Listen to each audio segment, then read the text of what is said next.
E aí, pessoal do YouTube, sejam bem-vindos a mais um vídeo nesse canalesco enxadrístico. E no vídeo de hoje, prepara o teu coração, que já estamos na rodada número 3 do Campeonato Europeu de Equipes. O Magnus volta a guiar as peças brancas. Ele enfrentava aqui o grande mestre da Islândia, o Stein, e tivemos um lance intrigante nessa partida. A manobra de cavalo do Magnus, mandando o cavalo para D2 e voltando o cavalo para F3. Vamos tentar, na análise, entrar dentro da cabeça dos jogadores para entender o que pode ter acontecido naquele momento. Será que tivemos um drible nessa partida de novo? Bom, prepara o teu coração, prepara a pipoca e vamos à luta. E o xadrez sempre será agora.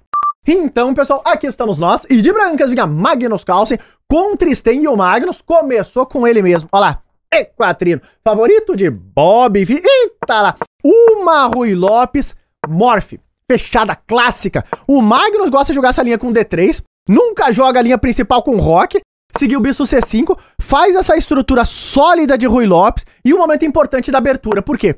Depois de bispo B3 e B5, vem D6 e pá, bispo G5. E aqui o Magnus bota um desconforto estratégico para as pretas, que é a cravada do cavalo de F6. E observem que, com o bispo em C5 e o peão em D6, as pretas perdem um recurso defensivo, que é o lance bispo E7, voltando pra sair do desconforto da cravada. É chato isso daqui, porque agora se tu tira a dama, eu quebro a tua estrutura no flanco do rei. Então, o Stein, ele ficou preocupado. Jogou F6, H6, com a ideia de que o Magnus tomasse em F6, e o Magnus falou não. Segue a cravada o quanto eu puder. Bispo em A7, saindo dos temas de D4, cavalo D2, e não tem jeito. Olha o que o Stein jogou. G5. Pois aqui, ele estava extremamente desconfortável com essa cravada. Bispo G3, e claro, as pretas saem da cravada, mas o flanco do rei fica meio aos frangalhos. E a dúvida que surge agora é pra onde vai o rei das pretas. Porque roque curto, só que tá tudo estourado. E se tu tentar uma ideia de roque grande, pois o flanco da dama também tá aos frangalhos. E agora, hein? Partida quente. Bom, nesse momento ele jogou o lance dama E7. O Magnus manobrou o cavalo para E3, que é uma manobra natural da Ruy Lopes, torre B8, roque. E a gente vai chegar num momento importante. Porque depois da troca, o Stein altera a estrutura de peões, abre a coluna F e manda o rei dele pro flanco do rei mesmo. É um lance da coragem. Pô, eu vou deixar meu rei aqui e azar. E aqui começa o mistério dessa partida. Por quê? Nesse momento, o Magnus ele trouxe o cavalo para D2 e depois ele vai voltar o cavalo para F3. Mas, Rafael, por que isso? Vamos tentar entrar na cabeça do norueguês. O que será que acontece lá na cabeça dele? O que tem lá dentro? Algodão doce, bolinha de gude? Não sabemos, né? Vamos tentar entender o que ele pode ter pensado aqui. O lance cavalo D2 dá a entender que a ideia do Magnus é que nessa posição ele quer abrir a dama e jogar pelo centro, tudo ao mesmo tempo. Ele quer jogar D4. Parece a ideia principal aqui com o cavalo D2. Mas, Rafael, se ele quer jogar D4, por que ele não joga agora? Porque agora ainda não funciona. Porque observem lá, as pretas podem trocar aqui.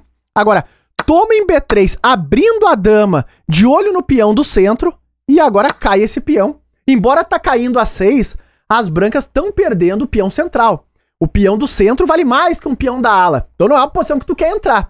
O Magnus viu isso e ele preparou. Ele jogou cavalo D2. Então, abre a dama, já de olho nesse flanco do rei um pouco mais estourado e prepara D4, olha lá. O cavalo tá segurando esse peão aqui um pouco mais firme. Só que o Stein, ele reagiu. Ele entendeu o plano e jogou bispo G4, que parece defende tudo. Você vem lá, ele controla a diagonal da dama do Magnus e também defende o D4. Mas, Rafael, como que defende o D4? Olha o que vai acontecer agora. O Magnus jogou dama E1. Esse lance. A dama faz um raio-x ali e prepara em E4, né? E prepara o lance D4. Só que o Stein falou, tu não pode jogar esse lance, porque eu jogo bispo H5 e defendo esse avanço. E aqui vem o que parece um drible, hein? Mais uma vez o Magnus parece que fez um drible. Ele voltou o cavalo para F3. Agora, não, calma lá, Rafa. Mas por que ele não seguiu a ideia que ele já vinha anunciando, que é jogar o D4? Porque o Stein defendeu. Ele preparou com bispo H5, bispo G6. E agora, hein?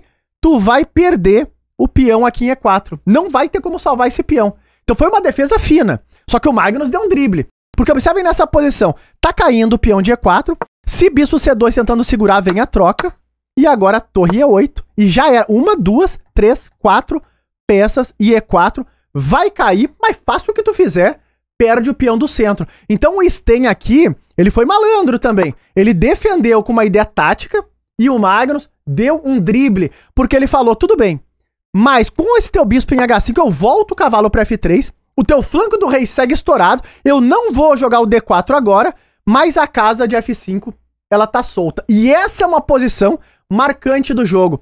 Por quê? O Sten aqui, ele jogou rei G7, que já traz uma ideia de tentar solidificar o flanco do rei. Ele sai do tema da cravada do peão de F, quer tirar o cavalo e jogar F6, botar todos os peões aqui em casas escuras, talvez voltar o bispo para F7, botar uma fortalezinha aqui nesse flanco do rei. Só que o Magnus aproveita que o bispo agora em H5 não tá tão ativo quanto tava em E6, que controlava os dois flancos do tabuleiro, e ele vai pra cima com um lance brilhante e muito fino, que o cavalo F3 já tava preparando, que é cavalo H4. E aqui o negócio começa a ficar uma loucura tremenda. Porque observem lá, o rei com a dama já tem um tema de duplo. E o bispo não controla momentaneamente a casa de F5, ele vai ter que jogar bispo G6, perdendo mais um tempo de bispo. Mas, Rafael, o que foi jogado? Ele jogou bispo G6, segurou o duplo aqui. Observem que, se tomar o cavalo, aqui tu fica completamente perdido, que o bispo entra destruindo, a dama tá passando pro jogo também, o rei das pretas tá pelado, então aqui tu vai acabar levando mate de uma maneira ou outra. Então ele jogou aqui o lance bispo G6, e agora o plano do Magnus já funcionou, porque ele entra em F5, dá o duplo, tem que tomar o cavalo, torre por, e esse é o momento marcante do jogo, porque o plano das brancas é claríssimo, ele tá aos gritos, e não é fácil escolher um plano pras pretas aqui, porque qual que é o plano das brancas? Jogar dama E2, dobrar aqui na coluna F, pressionando o cavalo, e tentar explorar esse roque exposto das pretas, com todas as peças atacando, inclusive, tô com um par de bispo, e o bispo de B3 tá extremamente ativo. Então uma posição já desagradável. O Sten estava apertado no tempo e o plano do Magnus já mostrou aqui que é superior ao plano das pretas. Então, o drible, o Garrincha do xadrez, hein? Largou mais uma vez um drible. Agora, cavalo D7, o Sten vai tentar defender. Ele vai tirando aqui o cavalo, ele quer jogar o lance F6, que ele já vinha preparando lá atrás. Jogou dama E2. E agora dama E8, mas dá fina também, porque ele libera a casa de E7 para expulsar a torre e prepara F6, que controla também a entrada da dama das brancas. Então aqui, observem que as pretas já ficam numa posição de defesa, uma posição mais passiva. O Magnus dobrou na coluna, F6 foi jogado, e agora ele vai tentar quebrar o flanco do rei. O rei tá meio estourado ali, o Magnus tem esse plano. Cavalo E7, tocou a torre. Agora volta. Cavalo C5, vai tentando se escapar, posição desagradável. Ou seja, estrategicamente, o Magnus já tá melhor aqui. Então ele conseguiu um ganho estratégico. Bispo C2, passou o cavalo para G6, a posição ainda não é fácil. H5 ele jogou cavalo em E7 e volta. E agora ele rompe pelo centro, vai jogar pelo flanco da dama também, vai tentar chegar no rei das pretas. Cavalo D7 manobrando lá, bispo em B3. Assume o controle dessa diagonal de novo. Torre em D8 e A4. Observem como ele vai botando problemas. E aqui já é desagradável, porque tá pressionando em B5, não é fácil de defender. O Sten aqui percebeu que na zaga não vai dar, porque uma hora vai entrar em colapso a posição, e aqui ele arriscou. Falou, calma lá, vou ter que reagir, porque do jeito que tá não pode ficar. E ele jogou F5 e falou, vamos tentar buscar um contra-jogo aqui. Tô pior nessa posição, não tem jeito, vamos buscar contra-jogo. Agora, o Magnus tomou em E5, agora cavalo E5, vem a tomada em F5, ganhando um peão, o rei vem pra F6 tentando botar uma posição de defesa, bispo em E6, ela controla tudo, joga por todos os flancos, dama C6 tentando ativar as peças no desespero, e agora o Magnus troca, vem a proposta de troca das damas, e o Magnus aqui, trocou as damas, será? Não, jamais! Porque o rei das pretas está vulnerável, é importante ter a dama para tentar atacar. A5 jogou, e agora B3, e olha como o bispo é desconfortável. Tá num posto avançado, segura os dois flancos, tira espaço das casas do rei. Torre B8 foi jogado, agora o Magnus jogou aqui torre A2. A5 vira um alvo também. Vem o lance cavalo C6 e agora E4. Consolidando a posição um pouco mais. Cheque. E aqui o Magnus cobriu de bispo. Cai o peão de C3, mas o Magnus tem torre C2. E ele tem as peças muito ativas nesse momento, né? Porque a dama tá exposta. Ele tentou dama B4. O Magnus agora começa a incomodar lá. Se o cavalo sai, já tá caindo o peão de C7, o rei exposto daquele jeito. Cavalo E7 ele jogou. Agora o Magnus toma o peão de C7. Torre C8 tentando trocar um pouco de material. O Magnus mantém a torre na sétima fila. Observem que, depois do drible do cavalo H4, desmoronou estrategicamente a posição das pretas. Então, o Magnus pegou vantagem e agora ele vai apertando pouco a pouco, melhorando a posição. Torre C3, busca contra-jogo ainda. Nesse momento foi jogado o bispo C4. Observem que, se nessa posição tu tentar um lance como bispo E1, tu tá levando o cheque aqui, né? E se tu não cobrir de bispo, tá caindo a torre. Então não é tão fácil entrar nessa ideia. O Magnus jogou bispo C4, preparando a ideia de bispo D4. A torre tá trancada. E aqui, o Sten jogou torre B6. Observem que ele sacrifica a qualidade, tentando buscar contra-jogo ainda. Mas, Rafael, por que ele não toma aqui? Porque se tu tomar aqui, eu tô entrando com bispo D4. E o teu rei tá muito exposto. A torre tá caindo, tá tudo errado. Então, nesse momento, foi jogado o lance torre B6. Ele sacrifica a torre. O Magnus não tomou. Ele avalia que o bispo dele tá jogando muito mais do que essa torre. E aqui o Sten falou, não tem problema. Se tu não vai tomar, sacrifica a qualidade de maneira forçada. Agora, claro, mas se é desse jeito, o Magnus tomou. E agora cavalo C6. Observe que aqui tem uma malandragem. Porque agora, se tu tomar a torre, eu retomo de dama com cheque, e tu perde essa torre aqui em A7, pode até dar problema. Só que aqui o Magnus joga o último lance da partida, que é a torre H7. E não tem mais como defender o peão de H6. E o Sten aqui abandonou esta peleja estratégica inacreditável. O norueguês segue jogando um xadrez de altíssimo nível. Agora, calma lá.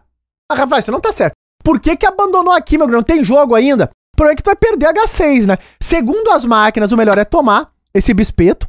Só que agora a dama pôr, o cavalo tá cravado, H6 tá caindo. E aqui, o lance da máquina é torre C6, tentando buscar contra-jogo. Só que aqui tu vai perder. Eu tomo em H6. E quando o rei sai, eu jogo este checolino, já que o teu cavalo segue cravado. E depois de F7, eu entro com a dama. E já era. O rei tá exposto demais e tem mate aqui.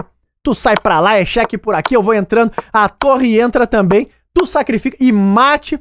Fim de jogo. O norueguês segue terrível. E tá no ar a precisão dessa peleia. Observem que o Magnus tá aqui 96.6, tá claríssimo. Jogou como uma máquina terrível e mais uma vez deu um drible aí nas partidas dele, hein? Tem um lance brilhante que foi justamente esta manobra inacreditável de cavalo. O cavalo chega em H4 e esse é o lance que arrebata essa posição. Aqui ele começa a pegar vantagem nessa partida marcante da rodada número 3. Se tu gostou da análise, tá curtindo a cobertura, não esquece de likear e até os próximos vídeos.